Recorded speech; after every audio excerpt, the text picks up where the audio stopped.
Hi, this is Mike Rougeau from Kombo.com. I'm speaking with Ed Stern. And what do you do at Splash Damage? I'm the lead writer on Brink, which we're making here, as we see behind us. So we are. All right, so I wanted to ask you first about, I got a chance to play it. Cool. It felt great. It felt very intuitive, very fluid, very smooth. Awesome. So I wanted to ask you about the SMART movement. Yep. Which stands for smooth movement across random terrain. And it's been something we've been trying to fix in shooters for years now. It's like, they look great, but we're still moving. The phrase we keep using is it's like a roller skate on a fridge on roller skates. Yep. Even though you've got this huge, beautifully animated character, you're still kind of around the place, and you'll get to a wall that high and just kind of butt up against it, and that's all you can do, which is crazy. I'm a fat guy, I can get over a wall that high. If someone's shooting at me, I can definitely get over a wall that high. Yeah, I bet. So what SMART does is it just means we didn't want to have a really complex series of button pushes to trigger certain climbing or vaulting or mantling animations. We wanted to automate all that stuff. So it's not an autopilot. What SMART does is if you just hold down sprint, which we've got bound to L2 at the moment, and move towards it, if you can make that jump, you can. You'll just automatically take one hand off your gun and you'll kind of vault over it or mantle, whatever it is. And you've seen how it is, like the first couple of goes, it's like, okay, oh wait, this is easy. It's not playing the game for you. If you want to actually do all the jumps yourself, you can do that. But it does mean, like, we found that we go and play other games that don't have it. It's like, oh wow, I'm just butting into things the whole time. Yeah. It's crazy. I'm like, if you walk into a room and there's a table there, you don't immediately collide with the table. You could jump onto it if you want to, you can move around it. It's all about getting players good at playing the game, not getting good at using our interface, because that's a bad use of their time and patience. Absolutely. One good example, I was up on a high ledge and I sort of made a leaping jump. And I was holding an L2 button. There was another ledge with a railing. I wasn't expecting to be able to get over it. And my character hit the edge and grabbed on intuitively to that rail and vaulted over it. And I thought that was excellent. I thought that was pretty unique. That does kind of depend what body type you are. I mean, that's one of the big changes. We've got a huge amount of customization in the game. We really wanted to have the same degree of attachments to the player avatar that people get in an MMORPG. So we've kind of got an RPG depth of customization in an online shooter, which I think is a first. One of the things you can unlock, some of it's kind of cosmetic or aesthetic, but some things really affect the way you play. So you default to the medium body type. So it's a kind of good balance of agility and health. But you could unlock the heavy body type, which doesn't have as much agility. You won't be able to make the really high jumps like that, but you've got way more health and you've got access to the heavier weapons, like huge great machine guns. Or you unlock the agile body type, who's got way more agility, he moves faster, can make these jumps, can make these vaults, but it's got hardly any health. And the whole point of this is to add replay value, because we've played some really good games where once you played them, there is no reason to go do that again. Like, the same guy's going to come around the same corner, chuck the same grenade, it's all scripted. All our games work out differently because they're all based on multiplayer. They're all really unpredictable. Like our first game, Wolfenstein Enemy Territory, that's still kind of in the top 6 most played multiplayer games. It's had 500 million games played and no two have been alike. And that's really what we want to bring. It's like, okay, well, I played this map before. Oh, well, I only played it from this side. Oh, I only played as medic. Oh, wow, now I can play it as a different class and a different body type.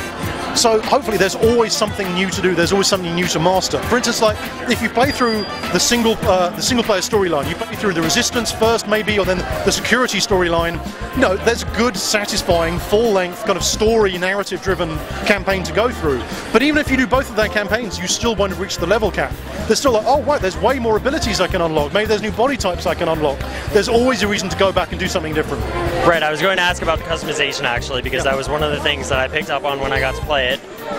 There's the weapon customization, there's skill and ability customization, then there's appearance customization where everything from the different models of beards, you can change the color, etc. And one of the things that struck me was that for the ability unlocking, it's not sort of a linear, like you get to level 15 and you unlock a new scope or something. You unlock credits as you gain experience, which you can spend on different things. So how do you want to spend it, basically?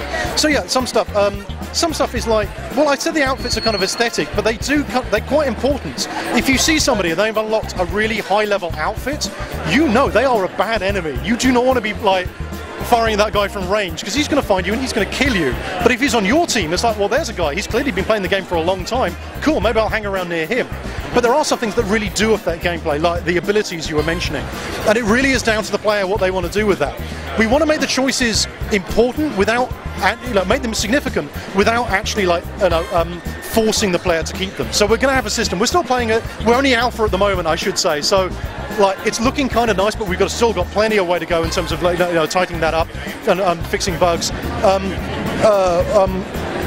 Some of the abilities you can unlock really do change the way you play. Like some of the things, for example, we've got this kind of combat intuition sense. I was going to ask you about combat intuition, actually. It sounded awesome. Well, I mean, like, on paper, I think it sounds like not a great idea. What it means is, if an enemy player has you in their sights, you will get a little thing on your HUD saying, oh, over there, there's a guy over there. And that sounds like that would just strip all the skill out of the game, but it doesn't. It just means you've got that split second to react. You duck or your turn. You're going to take some hits, but you know they're coming. There's something more you can do about it. Then you know when you're playing the game, you're lining up on a guy, and suddenly he spins around. He's like, he sensed you're there because he's earned that unlock. Yeah, it sounds excellent. So last thing I wanted to ask you about, I was wondering if you could reveal any more plot details about sort of the arc, the city that they're living in the campaign. We want to keep that under wraps for the time being. Rather unfairly, we're showing off a level of the game here that isn't actually part of the Resistance storyline. It's a kind of extra unlockable what-if scenario. But just a word about backstory and so on. I'm the writer on the game, like, that kind of stuff's important to me. I played BioShock as slowly as possible because I know they put the work into creating this beautiful world, and the environment is the best storytelling medium we've got. The last thing we want is an NPC saying, stop playing this game you have paid for and let me tell you about how this place used to be. That is a terrible way of telling a story.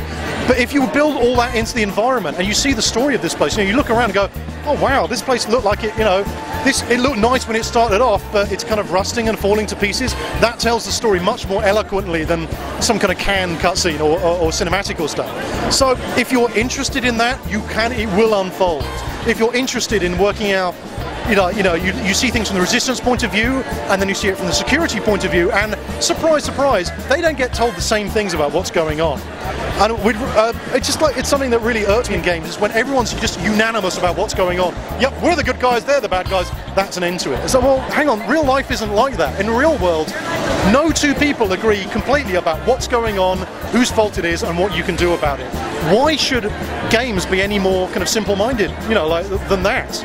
Even though it's a shooter, even though you can just run around shooting people in the face, why not have that depth of storyline as well? But it is optional. If you're not interested in that, you can just run around shooting people. That's absolutely awesome. We would be delighted to have you playing the game as well. Excellent. Well, it felt great while I was playing. It felt very fluid, and I'm very impressed for an alpha build. Thank you very much for talking with us. Thanks for coming by. Yeah, no problem. Again, this is Mike from Kombo.com, and that was Brink. Thank you.